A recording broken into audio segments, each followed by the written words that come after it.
Hey, instructional leaders. I hope you are having a fabulous evening.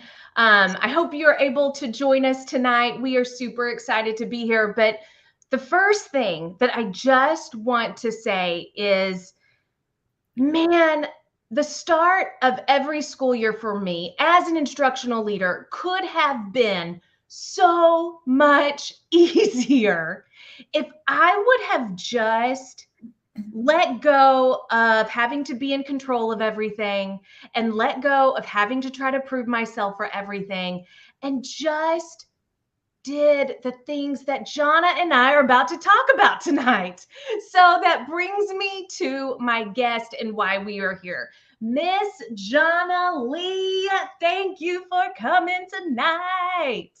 Yes. So Miss Jana Lee, she is the founder of Jana Lee Education Consulting. And Jana, I'm going to give you just an opportunity to introduce yourself. I'm so excited to have her, guys. She is a true badass, and I'm so excited to have her here. Jana, welcome. Oh, Alyssa, I'm so glad and appreciative to be here as well on this platform with you. And I'm really excited to dig into the conversation. Hello, everyone. My name is Jana Lee. So I am founder and executive director of Jana Lee Consulting. And I am dedicated to supporting teachers and students. So through customized workshops and professional development, I really help educators enhance student achievement by utilizing data-driven instruction. And my goal is to assist schools, principals, and superintendents in meeting their objectives and really addressing individualized student needs. So through collaborating with passionate educators like yourselves and school leaders, I provide the experience and the expertise needed to develop those effective systems and structures for optimal results. So that's where I am now. I started as a special education teacher in the South Bronx of New York City. And I grew in that position to wear many hats. I taught many grades and subjects and sort of always felt like I was being pulled in several different directions at once because of my expertise in special education. And I'm imagining that if there are any other special education teachers on here, I'm imagining that you're all shaking your heads like, wait, that's me, right? So I sort of learned how to balance the workload because I was needed as many other special education teachers. I was needed in so many different areas at once. And over time, I really found myself sharing my strategies around data and differentiation that were working for me and my students. And I started sharing that information with my peers. And organically, I sort of assumed an instructional leadership coaching role where I was meeting with colleagues on a daily basis. I was collaborating with them, sharing my expertise, doing walkthroughs of their classroom. And I really, really loved it because I could see the literal impact of my work in how teachers were teaching, their productivity, their happiness, and their student growth. So I realized I wanted to take this work further and move into the consulting world where I am now, with the intention of being in as many school districts and classrooms as possible, sharing my experiences, my expertise, particularly around assessment and inclusion practices. Yeah, it's a big, and then I should mention, I feel like, along the way, I am founder of New Jersey's first all public district school in New Jersey that is currently in the process of finalizing the details to hopefully fully open in the 24-25 school year. So, again, being the founder of that school was not only a reflection of my dedication to female advancement and leadership, but it really also was birthed out of my true passion for changing teachers' lives and the lives of their students through coaching, collaborating, and relationship building. Oh, Jana, man, like how inspiring everything that you just said. And so, audience, I told you I told you she knows her stuff, and she is here with us today to share her expertise. And I cannot wait to dive into several things that you mentioned, one being systems and structures. Oh yeah, we're going to talk about One being this idea that if you are great at your job, 20 million things get put on your plate. We're going to be talking about that too, because you brought it up. And so, super excited to dive into that. If you are watching us live, do us a favor, put your name in the chat, tell us where you're joining us from. And then, if you have any questions that you want us to address tonight on how to start the school year strong, put it in the chat. We are here to answer those questions. We have some things that we're going to bring up too, but we want it to be specific to your needs. So I'll be watching the chat as well. So Jana, are you ready to dive into I'm this? so ready. I've really been looking forward to this. I love it. So my very first question is the start of this school year, and really the start of any school year. As an instructional leader, what are you the most excited about? And is there anything that you dread? So I usually get the most excited about sort of starting with a fresh slate. There's nothing like feeling like you kind of have a redo, just another opportunity to start clean. And I really enjoy setting goals with teachers, not for teachers, but with teachers, and collaboratively deciding how we will achieve those goals. Collaboratively deciding the scope and sequence for achieving those goals. And I also really enjoy organizational meetings where if I'm in a district, I'm getting to know the principals and the administrators, and I am coordinating a meeting where we are getting all on the same page about what that scope and sequence is, what those goals are. Because ultimately, they are the ones that can hold teachers really accountable for their next steps and for their success. And I do believe that administrators are what Michael Fullan calls lead learners. They need to know what we are doing on the ground to ensure sustainability and continuation of the work when I'm gone, when they're not there, and when teachers are alone in their classrooms filling the role. Yeah. And then you had mentioned about what I dread. Should I get into that yet, or do you? Yeah, Okay. go ahead. And I dread having to have conversations about norms with teachers and even administrators because I respect and hold everyone on equal footing as myself. But ultimately, I do feel that teachers have a job to do, and I, as a consultant and coach, have a job to do. And I need to make sure that we are all on equal footing and on the same page with the expectations and the roles so that we can make the most of our time together and the most of our year.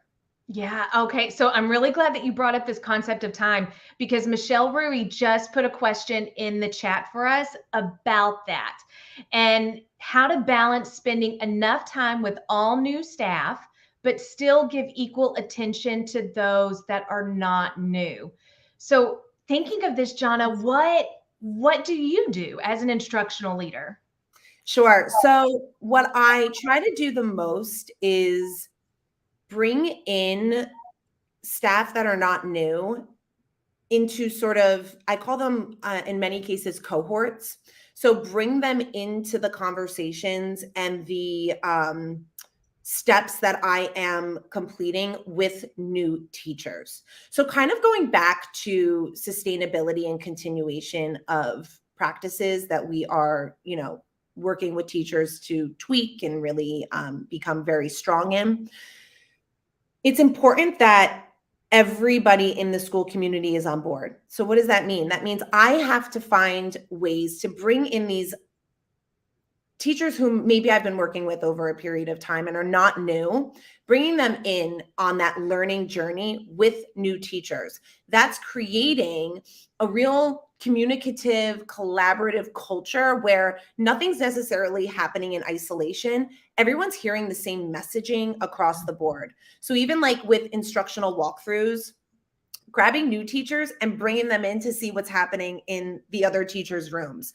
There's nothing like teachers being able to, look and sort of, I don't like to say observe because it's not observe, but it's informally just watch what's happening in other classrooms and what best practices look like. I think you can really leverage your teachers who have been part of this process for some time to, in many ways, mentor the new teachers whom I'm working with.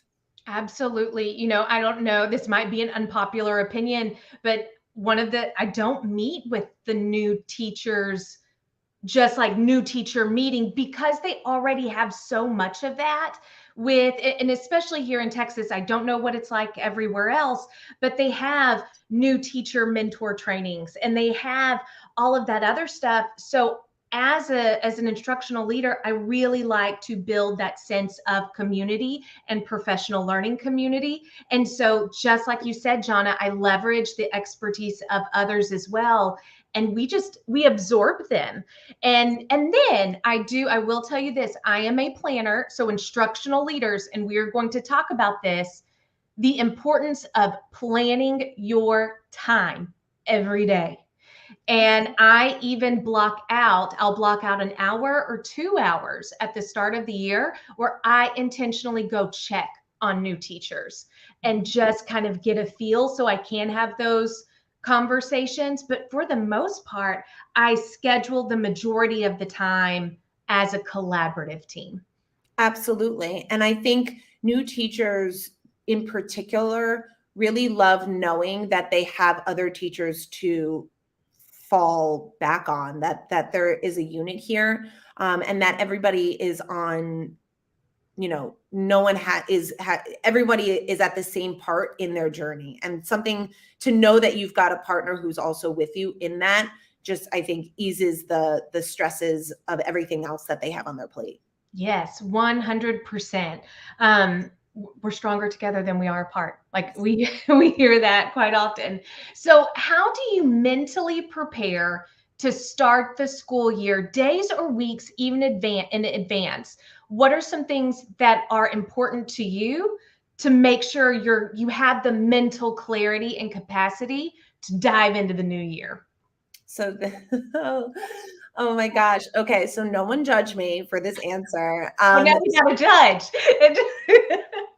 Okay, so I am someone who I work throughout the summer. Now, I use that term work very loosely, but I feel like when I step away from the work for too long, I almost can't relax because all I'm thinking about is like, am I losing my mojo? Like I should just keep my eyes on it and just have done it when it was right in front of me. So I'm always sort of throughout the summer just tweaking and modifying. So because of that, it's not too heavy of a lift to prepare for the year. And oftentimes, mentally speaking, I'm excited. So it's the times where I'm not excited where I have to be like, okay, what's going on here? I have to read that intuition with myself, right? Like, what's at the root of why I'm not as excited about this as I should be? Let me go back, take a look at what's in my control versus what might not be in my control. Who do I need to have conversations with? What do I need to tweak? What boundaries do I need to set? Almost do some reflection, not almost, I mean reflect on why am I not excited about this. And I think excitement can come in many different ways, but ultimately if I'm entering the school year, let me just put it this way. I am so excited. When I was in the classroom, when I was instructionally coaching in a particular school, my own school at the time, there was nothing more exciting than the end of the school year. But a couple weeks before the new school year, I felt re-energized and I was ready to go. So when that starts leaving you, then you have to say, okay, for myself, I had to say, what's going on here? Like, what's at the root of why I might not be as mentally there as I usually am or have been in the past. Yeah. And even I'm the same way, Jana. I like structure. I'm the one who's working all summer. But I also know nothing wrong if you're not working over the summer, like take your time. My suggestion though is once it gets a little closer, start setting that alarm. Yes. Start getting into those routines and Right. procedures just to get acclimated and your body ready for it, because I always say there is such a thing as educator shape. Like, you Yep. got to get into educator shape because it's a thing. Absolutely.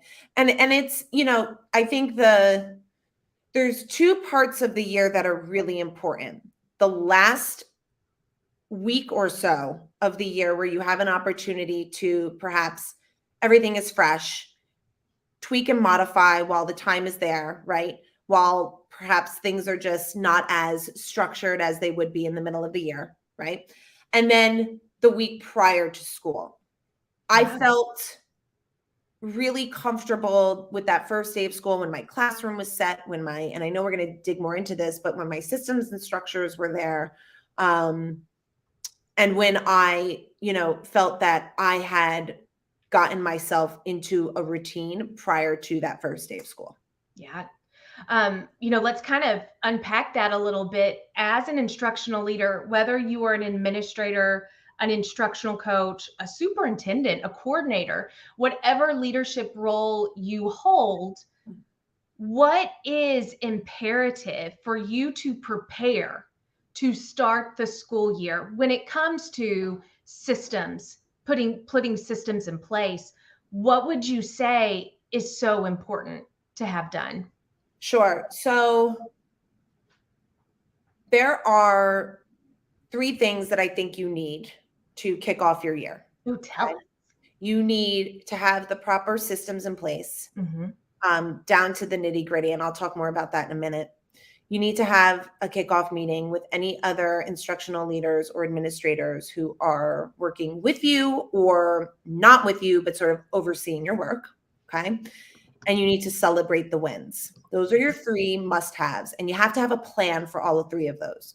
So when I say celebrate the wins, I mean, during that organizational meeting with your team, speak to them about finding the time in the PD schedule for having teachers to showcase the work by developing a workshop around it. So all of those in service days, and I know they're few and far between, and I know that the PD schedule is always a monster to have to figure out, but find the time, even if it's a lunch and learn, even if it's a half day, find the time to celebrate the wins where teachers are given an opportunity to showcase their, almost like a talent show, Yeah. showcase their work through a workshop and allow teachers to choose, or your staff to choose, which workshops they're going to attend based on what the teachers have developed. So Mhm.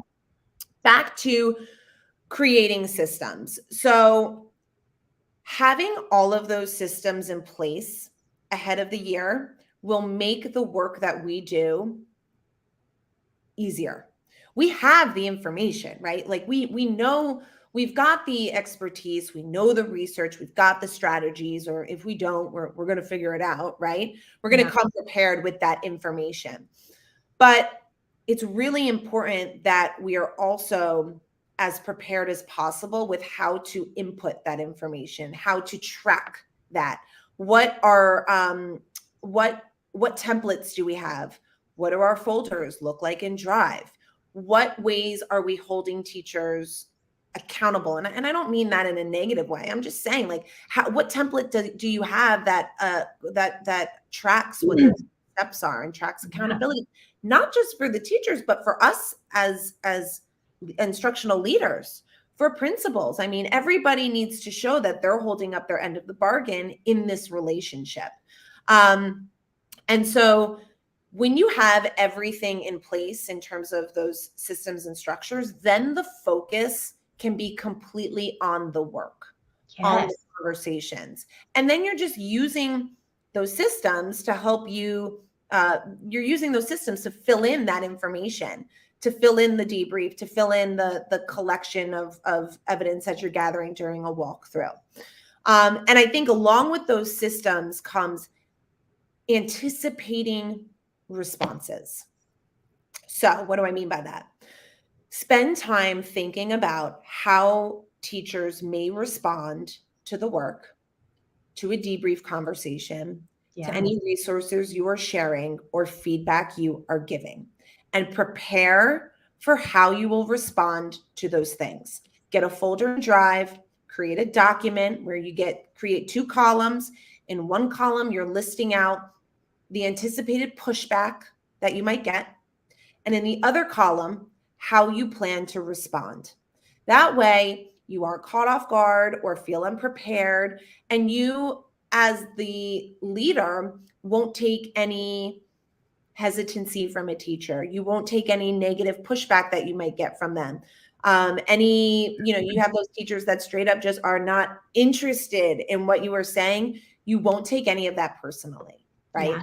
Yeah. You're far more likely to have a successful conversation because you've anticipated for what that pushback might be. Oh man, Jana, and I want to just kind of like ask our audience right now, give me like a thumbs up, a heart, a yes, if this rings true for you.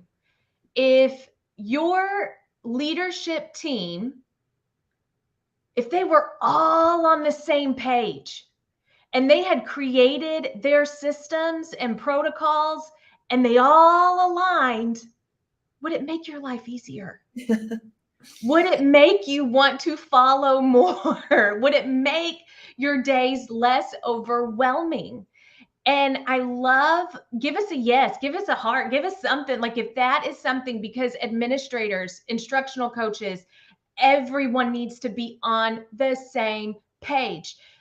How many times do we get frustrated as educators, whether you're a coach, an administrator, whatever role you play, and you have colleagues who are slacking, but there is no accountability, or one administrator holds someone accountable and another one doesn't.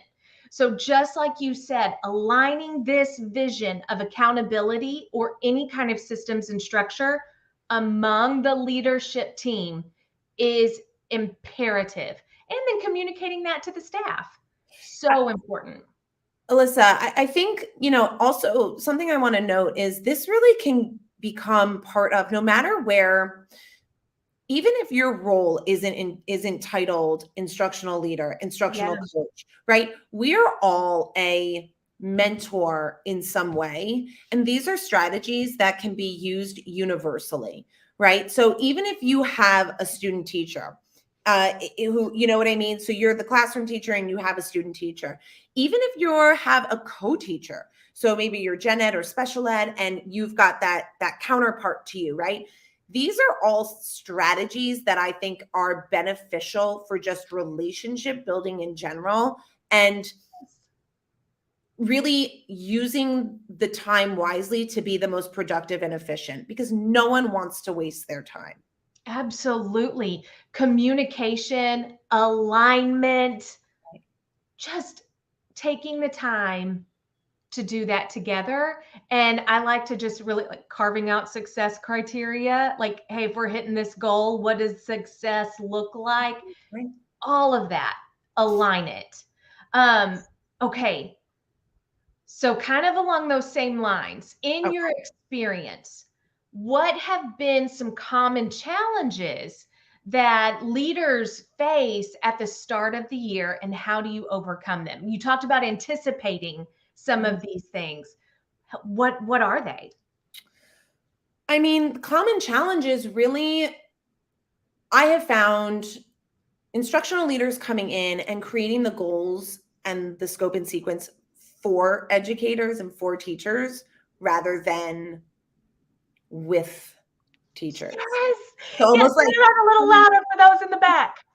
Yeah, coming in with the plan, like we know, like of course we have a plan, right? But it's almost like imposing the plan onto the teacher. And if you want buy-in, if you want motivation, if you want engagement, relationships, relationship building, teachers are not interested in you telling them what they should do. No. It has to be like, have the structure in place for the conversation to be collaborative, have the structure in place to document the co-created goals, have the systems in place to document and identify what the scope and sequence will look like. But if y'all come in with that already filled out, it's going to be, you're not going to make I would assume that you're not going to make as much progress as you would if from the get-go, this becomes a team effort.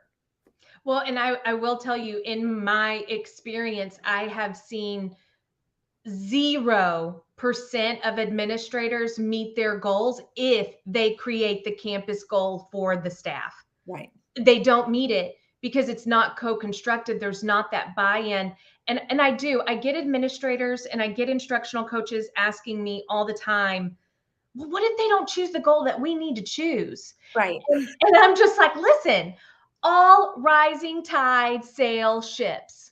All rising tides sail ships. So no matter if that is what your team believes in and you can get everyone moving in that same direction, the level of improvement's going to lift. To that point, Alyssa, that's why having a kickoff organizational meeting with that administration is so key, because you get an opportunity to share your sort of process for what that would look like. And if administrators have predetermined ideas or goals in mind, okay, we take them and we work them into the conversation with teachers while we're meeting with them. But that's why I think it's so important that prior to really getting into the nitty gritty with teachers, as instructional leaders, we're bringing every other decision maker into that conversation so that we can sort of figure out what are the expectations here for the goal setting, for the scope and sequence, for the check-ins, for the walkthroughs, right? Success criteria, what does that look like?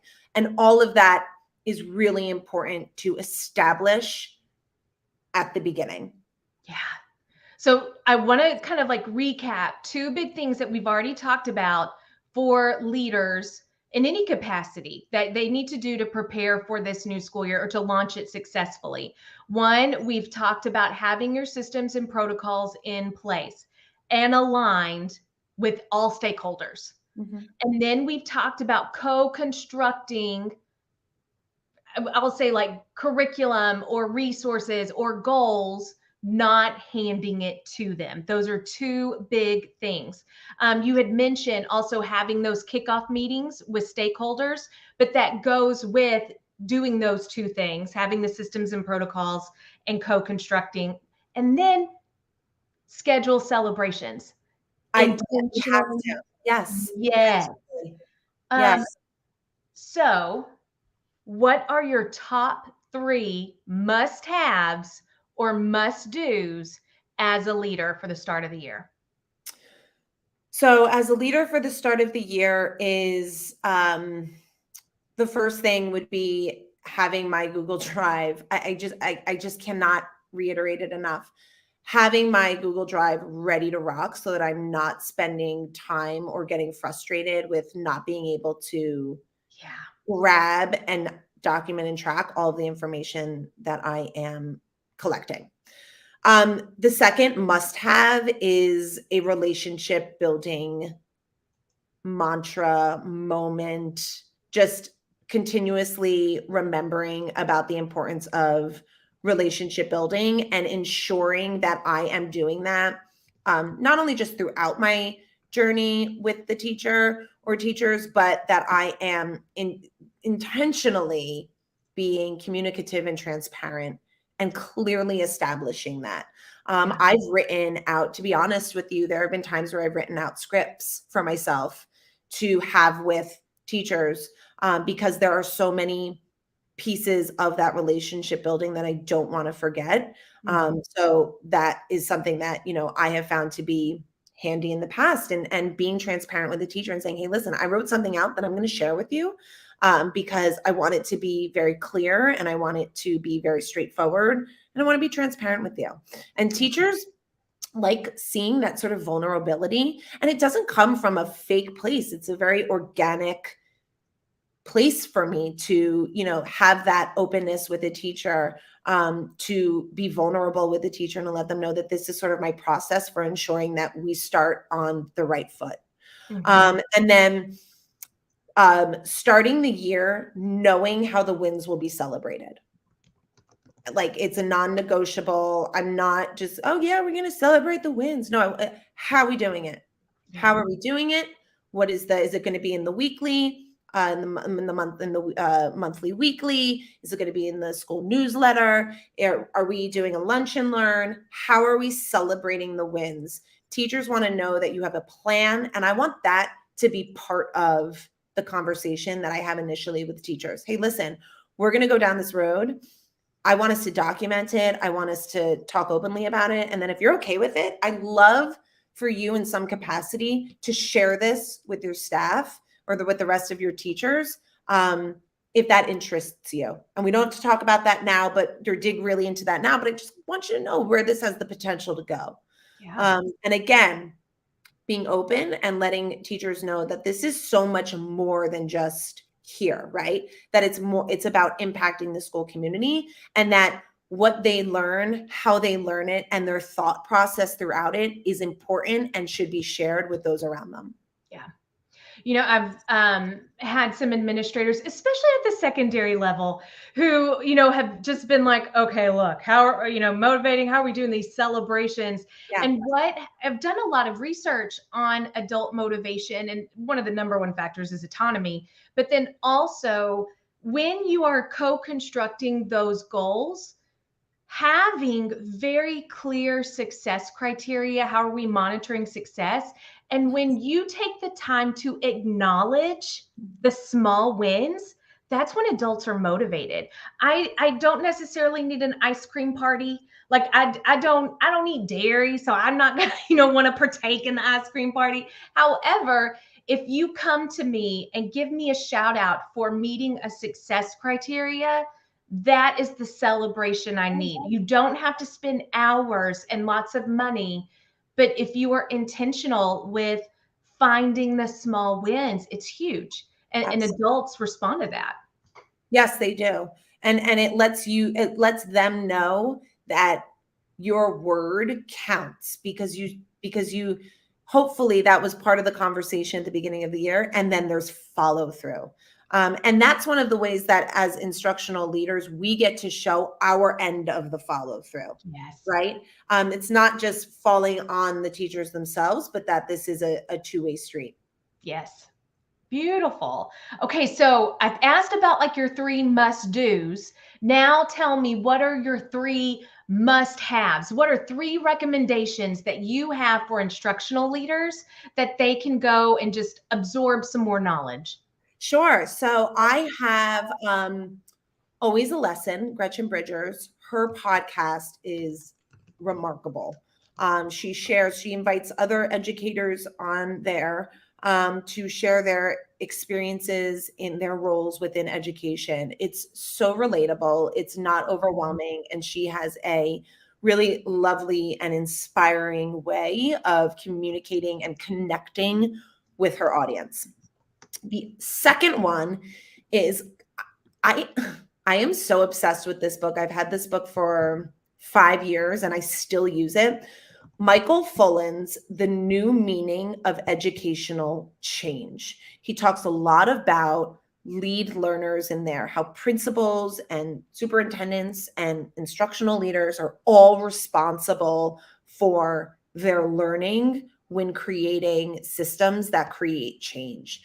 So he really discusses the educational systems around the world and the challenges in leading ideas for successful systematic reforms. And then lastly, this is another book that I not really a book, but more so a resource that I have gone back to throughout my career. Sanders and Sullins are the authors, and their resource is called Evaluating School Programs. So sometimes as coaches or instructional leaders, the job isn't just to help others with their practice. Sometimes our job is to recognize when the scope and sequence of a program or an initiative or a goal is just not working, that it's just not in the best interest of a school community, that it's not the teachers that are the problem, right? And we need to recognize when those tweaks need to be made. And so this book does a really great job of walking its readers through how to identify that and how to remediate. Yes. Oh, and I love that. And even just think of the power if they used it before purchasing Yes. the program. Yes. talk about saving some money. I have seen school districts continue with a program that did not work for them just because they paid for it in their contract. They had 2 more years on their contract. Yeah. And I'm like, oh my gosh, this is when teachers get stressed. Yeah. This is when people get stressed because it's just sad. It's sad. So Jana, not too long ago, you gave a master class on formative assessments that was, chef's kiss. It was beautiful. I was so excited. And it flipped some of my thinking. It was really great. So tell us, will you be providing this again? And how can those that are watching us today get access to that or sign up for it if you do it again? Sure, yes. So the masterclass was called How to Create a Formative Assessment, and it focused on one piece of my formative assessment framework, how to create an assessment that can be collected, sorted, analyzed, and used all within a lesson. And we had so much fun, if I It may was say. so good. It was really good. So I am going to be offering that again in the late summer. It is a free masterclass webinar. If you join my newsletter, you can stay up to date on when that is coming out, and you can grab that and save your spot, save your seat. And then, of course, I'm also constantly sharing resources, tips, things that are on, that should be on everyone's calendar, systems and templates that I have that I think would be beneficial for others when it comes to their planning and teaching. So, and then my website there, which gives a really great overview of the work that I do in districts nationwide, my work with educators and principals and superintendents, and sort of where I started this journey and my passion for wanting to change the world one teacher at a time. Yes, I love that. I'm also so in the chat, I put the link to your newsletter. Audience, sign up for it. It's golden. It's great information. And like she said, this formative assessment masterclass was really good. Sign up for it. Jana, where can people find you on social media if they don't already follow you? Sure. So my website, janaleeconsulting.com. That's where you can find all of my handles. I'm on YouTube. I'm on LinkedIn. And then my Instagram at Miss Lee _Ed Consulting. And then my Twitter at Miss Lee _Ed. Awesome. Have you gotten on Threads? Are you there yet? I haven't. I feel like that's happening in the near future. I have not quite yet, but everyone will know when I am. I'll have that Threads backdrop on a story or a post, and that will be my big here I am on Threads, my big reveal. I love it.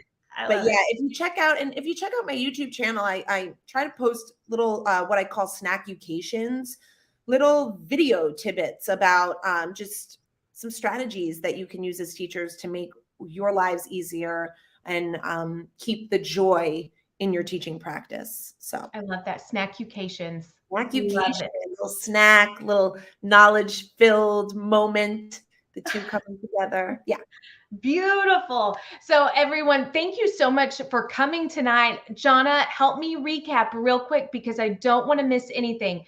Educational leaders, to kick off the start of your school year, meet with all stakeholders, have those collaborative meetings so that you can put systems in place and align the vision. Take time to schedule celebrations. Take time to build relationships. And it kind of goes into those meetings though too. Don't make the goals for them, co-construct them. Anything else that I'm missing, Jana? You grabbed it all. It was so much fun. Awesome. Well, thank you, everyone. And hey, join us. I'm coming back on Monday. So join me on Monday at 6 o'clock and have a great evening, everyone. Thank you, everyone.